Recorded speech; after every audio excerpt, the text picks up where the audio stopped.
제가 지난 월요일부터 수요일까지 전국의 목사님들이 모이는 전국 친교회를 다녀왔습니다. 교단에선 교단 총회 정도 생각하시면 좋을 것 같습니다. 그랬더니 어떤 목사님께서 저를 딱 보자마자 아이고 목사님 건물 이전하느라 얼마나 수고가 많아요. 좀 다 끝났어요? 라고 저한테 물어보셨어요. 그래서 제가 대답했습니다. 아니요, 강단과 의자, 주방 집기들이 좀 남았습니다. 신경 써주셔서 감사합니다. 이렇게 말씀드렸어요.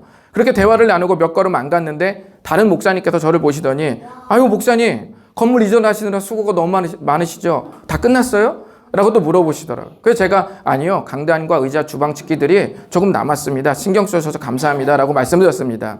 그렇게 말씀드리고 숙소가 있는 5층으로 올라갔는데 그 숙소가 있는 그 층에서 어떤 목사님을 만났는데 그랬더니 그 목사님이 또 똑같이 물어보셨습니다. 그래서 저도 똑같이 대답해드렸어요. 짐을 풀고 1층 로비로 내려왔는데 어떤 사모님이 건물 이전에 대해서 또 물어보셨습니다. 그래서 제가 또 말씀드렸습니다. 등록 접수대를 갔는데 어떤 목사님이 또 접수를 받으면 또 물어보셨습니다. 제가 또 대답했어요. 저녁 식사를 위해 식당에 들어갔는데 어떤 목사님 식당에도 또 물어보셨습니다. 제가 또 대답해드렸습니다. 저녁 예배를 드리기 위해서 강단에 들어갔는데 강당으로 들어갔는데 거기에 강당에서 만난 어떤 다른 목사님이 또 물어보셨어요. 제가 또 대답해드렸습니다. 예배를 마치고 숙소로 가기 위해 엘리베이터를 탔는데 엘리베이터 타는 만난 목사님이 건물 이전에 대해서 또 물어보셨습니다. 그래서 제가 또 대답해드렸습니다. 그렇게 두 자릿수 정도의 목사님, 사모님께서 건물 이전에 대해 저한테 계속 물어보셨습니다. 2박 3일 동안 제가 가장 많이 한 일은 건물 이전을 묻는 질문에 대답하는 일이었습니다. 이런 대답은 저희 교회를 응원하면서 걱정해 주시는 것이니 그것은 좋은 일입니다. 그렇죠? 그런데 그게 아니라 만약에 내가 가진 큰 상처, 그것을 계속 설명해야 하는 순간이 계속 반복된다면 여러분 얼마나 힘이 들까요? 한 번 대답하는 것도 쉽지 않을 텐데 계속 설명할 수밖에 없게 된다면 그것이 얼마나 힘들겠냐는 거예요. 아니 누군가에게 설명하지 않아도 그 상처가 계속 건드려질 수밖에 없는 상황에 내가 놓여져 버린다면 어떨까요? 얼마나 힘들지 않겠어요? 우리는 아마도 이 상황을 오늘 룻기 이야기에서 좀 마주할 수 있을 것 같습니다. 우리는 계속 룻기를 나누면서 나오미가 얼마나 고통스러운 시간들을 보냈는지 나눴습니다. 먹고 살기 위해 나오미가 남편과 두 아들을 데리고 모압으로 자리를 옮겼죠. 근데 그곳에서 남편을 잃었습니다. 그리고 모압 생활 10년 즈음에 두 아들이 또 세상을 떠났습니다. 이제 아무 희망도 없는 자신과 두 며느리만 남았습니다. 그때 베들레헴 형편이 좀 나아졌다는 소식을 듣고 나오미는 고향 땅으로 가고 싶어 합니다. 그녀는 자기가 고향으로 가는 것처럼 두 며느리도 고향으로 돌려보내주고 싶어 합니다. 이는 어쩌면 나오미가 며느리들을 위해 할 수 있는 마지막 배려인지도 모르겠어요. 자기는 늙어서 그냥 고향으로 돌아가 여생을 살면 되지만 며느리는 내 두 아들이 일찍 떠났기 때문에 아직 젊고 두 번째 기회를 살 수 있는 그런 삶이 있기 때문에 아마도 이 시어머니 나오미는 며느리들을 그 자기네들 고향으로 돌려보내서 또 다른 삶을 살 수 있도록 배려하는 것인지 모르겠습니다. 결국 며느리 오르바는 결국 시어머니 나오미에게 마지막 입맞춤을 하고 떠났습니다. 그런데 두 번째 며느리인 룻은 무슨 이유인지 시어머니 나오미를 끝까지 고집스럽게 따랐습니다. 이번 시간에 나눌 이야기는 마침내 나오미와 룻이 고향 땅 베들레헴으로 돌아오는 이야기입니다. 저는 오늘 이 이야기를 통해서 하나님의 은혜가 흘러 들어오는 통로에 대해서 말씀을 드리려고 합니다. 계속 한번 이야기를 우리 들어보시죠. 마침내 나오미와 룻이 함께 베들레헴으로 돌아왔습니다. 오랜만에 나오미를 본 고향 사람들의 반응은 어땠을까요? 몇 년 만에 봤다고요? 10년 만에 고향 땅에 돌아온 나오미를 그 마을 사람들이 보고 있습니다. 반응이 어땠을지 한번 19절 한번 읽어보실까요? 시작.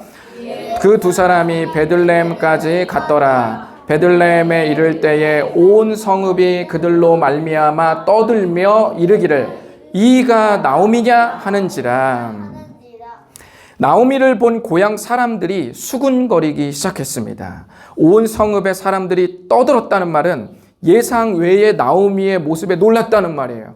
떠났을 때 행색이 초라했는데 돌아올 때 화려하고 명품을 걸치고 BMW로 타고 오면 사람들이 와 하고 놀랐겠죠. 그런 떠드는 건 뭐야, 도대체 뭘 했길래 성공한 거야 라고 생각했겠죠. 그런데 여기서 사람들이 이 사람 나오미 맞아? 라고 하는 그 물음은 좋은 게 아니에요.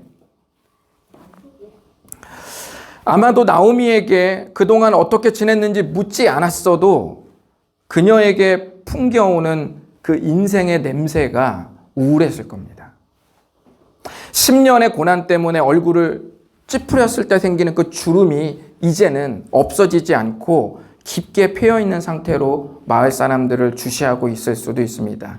그녀의 어색한 미소, 마을 사람들의 시선을 피하는 눈, 또 누군지 모르는 한 모압 젊은 여인은 좀 잔뜩 움츠린 채 나오미 곁에서 멋쩍게 서 있는 그 모습 등에서 마을 사람들은 뭔가를 느끼고 있었을 거예요. 말하지 않아도 그동안 어떻게 살았는지 짐작이 가는 것 같은 그 느낌. 나오미도 이 시선을 모를 리 없죠. 그래서 나오미가 말합니다. 20절과 21절 읽어보겠습니다. 시작. 나오미가 그들에게 이르되 나를 나오미라 부르지 말고 나를 마라라 부르라. 이는 전능자가 나를 심히 괴롭게 하셨음이니라. 내가 풍족하게 나갔더니 여호와께서 내게 비어 돌아오게 하셨느니라. 여호와께서 나를 징벌하셨고 전능자가 나를 괴롭게 하셨거늘 어이가 어찌 나를 나오 부르느냐 하니라. 아멘. 나오미는 자기를 이제부터 나오미라고 부르지 말고 뭐라고 부르라고요? 마라라고 부르라. 마라탕의 그 마라 아닙니다. 네, 그거 마라 맛이 그 아니라고 그럴까봐. 네. 그런 게 아니라 그런 마라가 아니라 원래 나오미가 무슨 뜻이라고 그랬죠? 기쁨, 즐거움이란 뜻입니다. 그러니까 아마도 나오미 딸을 낳았을 때 그 부모님은 정말 즐겁고 기쁘게 살라는 의미로 그 이름을 지었을지도 몰라요. 그런데 나오미가 말합니다. 이제 나를 더 이상 나오미라고 부르지 말아라. 뭐라고 부르라고요? 마라라고 부르라. 마라라는 뜻은 쓰다라는 뜻이에요. 쓰다. 10년간 고난을 당하면서 쓰디쓴 인생을 살았기에 그렇게 부르라는 말이겠죠. 나오미가 베들레헴을 떠날 때는 어때요? 남부러울 것 없이 떠났는데 돌아올 때는 빈털터리가 되어 돌아왔다는 그 의미입니다. 나오미는 마을 사람들에게 뭐라고 말하냐면 하나님이 자신을 괴롭게 했다. 하나님이 나를 치셨다. 라고 그렇게 말했습니다. 나오미는 10년 동안 휘몰아친 자기 인생을 돌아보면서 하나님께 끊임없이 왜? 라는 질문을 던졌을까? 왜 내 인생엔 작은 조각의 행복도 없었던 것이죠? 도대체 왜 그런 겁니까? 라고 질문을 던졌고 그 질문 끝에 하나님 나를 치셨네. 이건 확실히 하나님이 날 쳤어. 그렇게밖에는 설명이 안 돼. 라는 나름의 결론에 도달했습니다. 그 결론을 마을 사람들에게도 지금 들려주고 있는 거예요. 마을 사람들이 눈빛으로 묻고 있겠죠. 아니 나오미 왜 그렇게 된 거야? 표정은 왜 그래? 행색은 왜 그래? 라고 무언의 질문들이 막 나오지 않았겠어요? 나오미는 그 질문을 듣기도 전에 말하는 거죠. 하나님이 나를 치셨어. 나 이제 마라라고 불러. 나오미라고 부르지 마. 라고 말하는 자기의 모든 것이 까발려진 그 현장에 지금 나오미가 있는 것이죠. 나오미가 다다른 결론은 인과응보의 신앙이었습니다. 인과응보가 뭐라고 했죠? 자기가 한 대로 고스란히 돌려받는다는 말을 인과응보라고 말합니다. 그러니까 어떤 결과를 보고 원인을 찾아 올라가는 거예요. 아, 그래서 그랬구나. 이런 것들이 인과응보의 신앙을 말하는 겁니다. 여러분, 그러니까 나오미가 생각했을 때 내가 이렇게 망가져버린 건 하나님이 나를 치셨구나 라고 원인을 보는 거예요. 그러니까 그런 원인과 결과를 따져서 신앙으로 생각하는 게 인과응보의 신앙이라고 말하는 겁니다. 이게 맞나요, 여러분? 하나님 안에서 인과응보의 신앙이 맞나요? 네, 맞지 않습니다. 여러분, 만약에 그게 맞다면 그럼 여러분이 예수님의 십자가의 은혜를 받은 것이 그 은혜를 받을 만큼의 자격 있는 행동을 했다는 말입니까? 그렇지 않죠? 만약 인과응보의 신앙이 맞다면 하나님께서 여러분을 의롭다고 그렇게 여겨주셨는데 그러면 여러분이 그 전에 의로울 만한 어떤 모습이었다는 말입니까? 의로울 만한 어떤 자격을 다 갖췄다는 말이에요? 그런 원인과 결과를 하나님 안에서 다 따질 수 있다는 말입니까? 그렇지 않죠. 그러므로 하나님과의 관계에서는 원인과 결과를 전부 연결할 수 없습니다. 은혜는 값없이 받는 거예요. 내 자격과 내 형편, 내가 한 행동, 내가 말과 생각한 거와 관계없이 값없이 받는 게 은혜입니다. 그러므로 하나님과의 관계에서는 원인과 결과를 어떤 것은 따질 수 있지만 모든 것을 따질 수 없다는 사실을 우리는 헤아려야 합니다. 그러므로 나오미가 지금 인과관계 안에서 인과응보의 신앙으로 자기 인생을 해석하려고 하는 것은 어쩌면 아주 부족하고 연약한 모습이었던 것이죠. 제가 말씀드렸죠. 나오미가 고민 끝에 이런 신앙 결론에 도달한 것이 옳았다거나 꼭 좋은 모습은 아닐지라도 어떻게 해서든 자기가 처한 현실을 신앙과 연결해 보려고 애를 쓰는 모습이라고 제가 말씀드렸습니다. 나오미는 안간힘을 쓰면서 하나님과 자기의 삶을 이렇게 우그러뜨려서 끼워 맞춰보려고 애를 쓰고 있습니다. 이 모습이 어쩌면 연약한 모습이고 불완전한 모습이라고 할 수 있습니다. 그렇지만 하나님은 우리를 포기하지 않으십니다. 강박처럼 굳어져 있는 이 원인과 결과를 끊임없이 찾아 올라가고자 하는 우리들의 이 굳어져 있는 이 해석을 부드럽게 하실 수 있는 유일한 분은 오직 주님밖에 없습니다. 그렇다면 이제부터 룻기 말씀이 2장을 시작하기 전에 1장을 마무리하면서 하나님의 은혜가 우리의 불완전한 삶으로 들어오는 그 통로를 지금부터 살펴보시도록 하겠습니다. 두 가지 오늘 좀 나눠보겠습니다. 우리 한번 첫 번째 읽어보실까요? 시작. 주님 안에 내 아픔이 있음을 기억할게. 네, 첫 번째 통로는 주님 안에 내가 있다는 것을 기억할 때 은혜가 찾아온다는 거예요. 오늘 본문 말씀에서 제가 다루지 않은 말씀이 있는데요. 그 부분은 룻이 시어머니 나오미를 떠나지 않겠다고 울부짖을 때입니다. 오르바라는 며느리는 눈물을 흘리고 떠났는데 룻은 계속 붙잡죠. 제가 잠시 감춰놓은 그 이야기를 지금 나누겠습니다. 우리는 며느리 오르바가 울면서 나오미를 떠났고 룻만 남았다고 우리가 아까 말씀에서 봤습니다. 이제 나오미는 곁에 남은 룻도 오르바처럼 보내버리고 싶어서, 아니 그게 자기의 배려니까, 마지막 배려니까 다시 한번 강하게 말합니다. 15절 한번 읽어보실까요? 시작. 나오미가 또 이르되 보라 네 동서는 그의 백성과 그의 신들에게로 돌아가나니 너도 너의 동서를 따라 돌아가라 하니. 고대 세계에서는 각 민족마다 섬기는 신들이 있었기 때문에 저렇게 말한 겁니다. 그 백성, 그 나라, 그 신들에게로 가라는 건 그냥 너희네의 나라로 가라는 거예요. 너희 엄마한테로 가라는 겁니다. 자기 나라, 자기 백성에 돌아간다는 말이 그런 말이죠. 나오미는 마지막으로 룻에게 간청합니다. 근데 룻도 만만치가 않아요. 끝까지 안 떠나려고 시어머니에게 아주 당차게 이런 말을 합니다. 우리 한번 16절 읽어보겠습니다. 시작. 룻이 이르되 내게 어머니를 떠나며 어머니를 따르지 말고 돌아가라 강권하지 마옵소서. 어머니께서 가시는 곳에 나도 가고 어머니께서 머무시는 곳에서 나도 머물겠나이다. 어머니의 백성이 나의 백성이 됐고 어머니의 하나님이 나의 하나님이 되시리니. 아멘. 16절 앞부분은 어머니 강요하지 마세요. 이렇게 하는, 좀 강하게 말하는 거예요. 룻은 어머니가 가시고 어머니가 머무시는 곳에 자기도 머물겠다고 말합니다. 그러면서 어머니의 백성이 나의 백성이고 어머니의 하나님이 나의 하나님이 되실 것이라고 고백합니다. 어머니의 백성과 어머니의 하나님이 나의 백성, 나의 하나님이 될 것이라는 고백은 룻이 새로운 관계로 진입하기로 마음을 먹은 고백이에요. 룻은 충분히 자기 고향으로 돌아가서 또 다른 인생의 기회를 가질 수 있었어요. 그렇죠? 시어머니가 보내잖아요. 그럼 갈 수 있잖아요. 그런데 아무 소망 없는 시어머니를 계속 붙들어요. 아무 소망 없는 시어머니를 끝까지 따라 나섰다면 거기에는 어떤 또 다른 이유가 있을 겁니다. 우리는 룻이 시어머니를 떠나지 않으려고 고집을 부릴 때 했던 말을 다시금 되짚어 볼 필요가 있습니다. 자세히 보면 여러분, 룻 자신과 시어머니 나오미 사이에 누가 계시죠?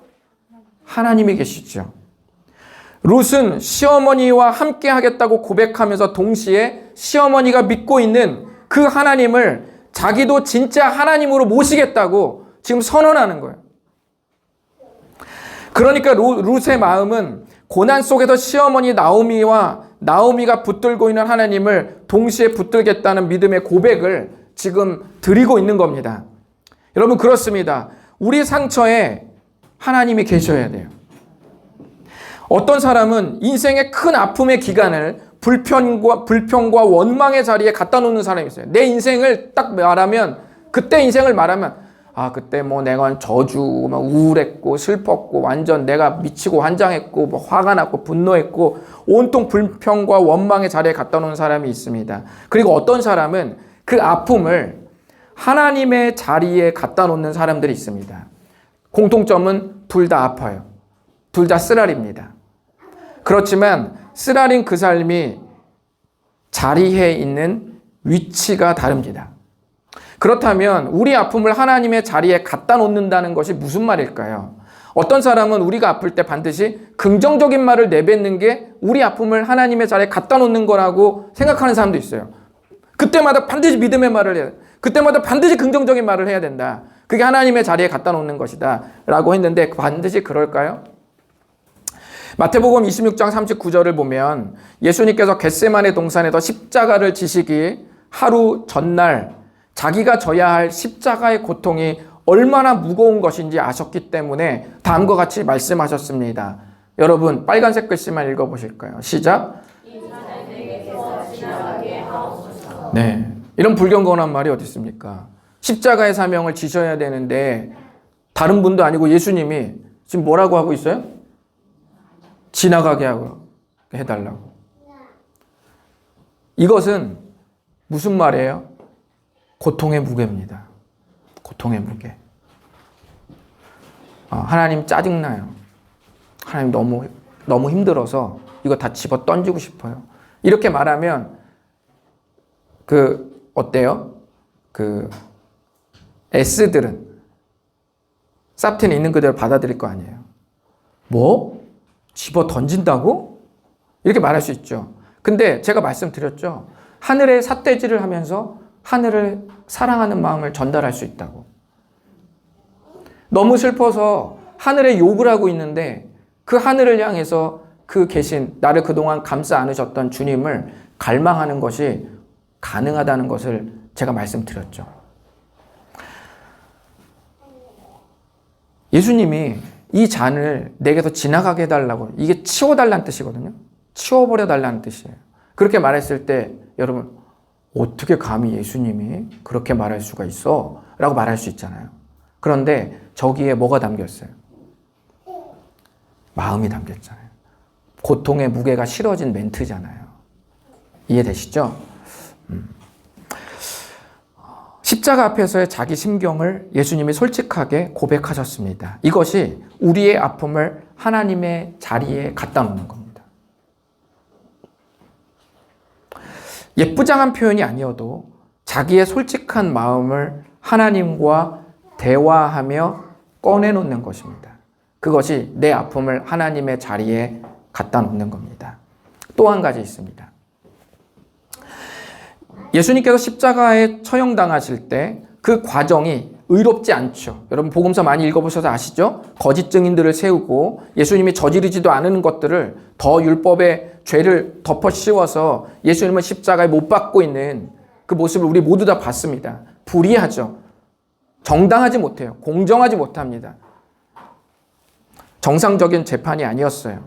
그런데 그 과정이 전혀 의롭지 못했음에도 불구하고 베드로전서 2장 23절은 말합니다. 자기의 권위로 그들을 위협하지 않으시고 그 모든 상황을 공의로 심판하시는 이에게 부탁하셨습니다. 이것이 우리의 아픔을 하나님의 자리에 갖다 놓는 또 하나의 모습입니다. 우리에게는 공의로 심판하시는 이가 있다. 나는 억울하지만 그렇다고 아무것도 대항하지 말라는 뜻이 아닙니다. 내가 뭔가를 하더라도 결론적으로 시원치 않을 수 있잖아요. 그런데 그 시원치 않음의 공백을 공의로 심판하시는 어떤 분이 반드시 메워내신다. 부탁하신 거예요. 이것이 우리의 아픔을 하나님의 자리에 갖다 놓는 또 다른 모습입니다. 여러분의 아픔은 지금 어느 자리에 있습니까? 나오미는 꼭 옳은 말은 아니었지만 어떻게 해서든 자기 상황을 하나님과 연결 지어보려고 애쓰고 있고, 룻은 시어머니의 하나님을 나의 하나님으로 모시기로 결단하면서 자기가 처한 현실을 하나님의 자리에 갖다 놓고 있습니다. 주님 안에 내 아픔이 있다는 사실을 기억하는 삶이 하나님의 은혜가 우리의 불완전한 삶으로 들어오는 통로라는 사실 기억하시기 바랍니다. 자, 두 번째 통로 볼까요? 읽어보겠습니다. 시작.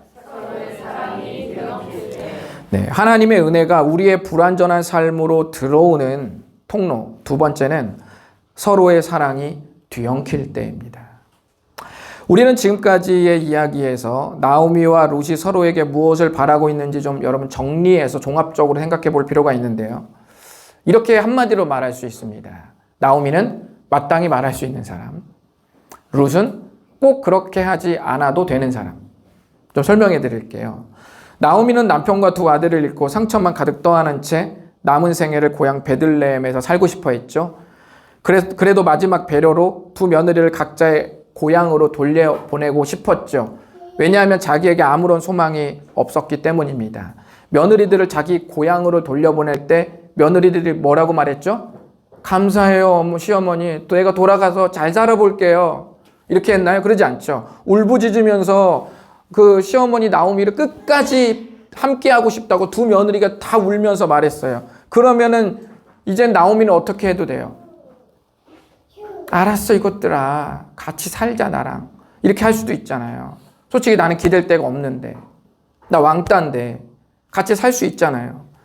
두 며느리 끌어안고 살 수 있는데, 제가 그걸 말하는 겁니다. 마땅히 그렇게 말할 수 있잖아요. 그런데 마땅히 그렇게 말할 수 있는 나오미가 마땅히 그렇게 말하지 않고 있죠. 룻도 한번 봅시다. 룻은 시어머니가 자기를 배려해서 고향으로 돌아가라는 말을 들었습니다. 그러면 고향으로 돌아가야 또 다른 인생의 기회를 노려볼 수 있거든요. 그런데 룻은 끝까지 아무것도 없는 시어머니 나오미를 막 쫓아가겠다고 말해요. 뭐죠? 두 번째, 꼭 그렇게 하지 않아도 되는 룻. 꼭 그렇게 하지 않아도 되는데 룻은 더 손해보는 선택을 합니다. 마땅히 말할 수 있는 나오미의 상식을 뛰어넘는 배려와 꼭 그렇게 하지 않아도 되는 룻의 힘에 지나는 결단이, 이 두 가지의 모습은 마치 서로의 사랑이 뒤엉키고 있는 그 순간입니다. 서로가 서로에게 희생하려는 엄청난 뒤엉킴입니다. 바로 서로를 향한 사랑이 뒤엉키면서 하나님의 은혜가 담길 그릇이 준비되고 있습니다.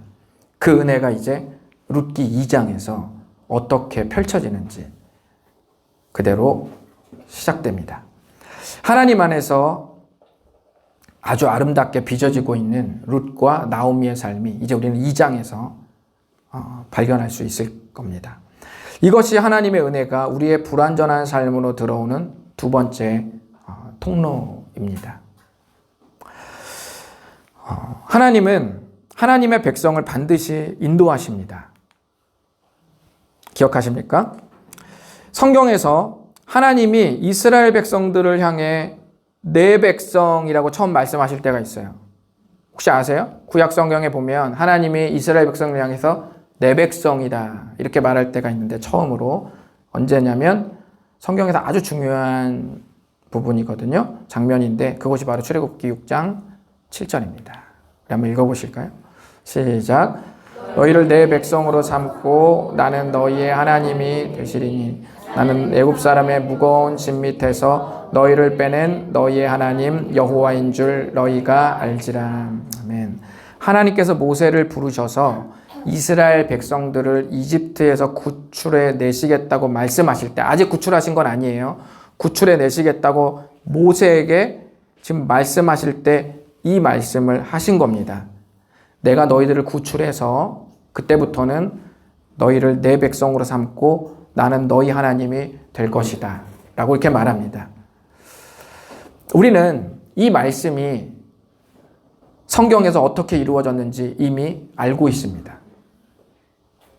이 말씀을 모세가 처음 딱 들었을 때는 뭐죠? 미래죠. 정말 하나님이 아무 희망도 없는 이집트에서 지금 노예살이하고 있는 이스라엘 백성을 구출해서 도대체 어디서 어떻게 어떤 복지 혜택을 주시면서 아름답게 살게 하실지 아무런 그림이 없어요. 그러니까 모세가 들었을 때는 좀 암담한 말씀이실 수 있죠. 근데 우리는 어때요? 미래를 이미 살고 있는 우리, 그걸 통해서 성경에서 기록된 그 모든 결과를 다 보고 있는 우리는 어떻게 됐죠? 알고 있죠. 정말 하나님이 하나님의 백성을 어떻게 인도하셨는지 우리는 다 보고 있습니다. 룻이 말하기를 어머니의 백성이 나의 백성이 되고 어머니의 하나님이 나의 하나님이 되실 것이라고 말했습니다. 그렇다면 이제부터 룻이 하나님의 백성으로 살아간다는 말인데요. 보셨죠? 하나님의 백성이 어떻게 완벽하게 인도함을 받는지 우리는 이미 알고 있다고 했죠. 룻이 지금 시어머니 나오미의 하나님을 나의 하나님으로 지금 내가 모신다고 고백하고 있잖아요. 아직 펼쳐지진 않았지만 우리는 이 고백 속에서, 성경의 기록들 속에서 우리는 완전하신 하나님의 은혜가 그들의 삶으로 스며들어오기 일보 직전이라는 것을 우리는 알 수 있습니다. 룻과 나오미는 아직 모를 수 있죠.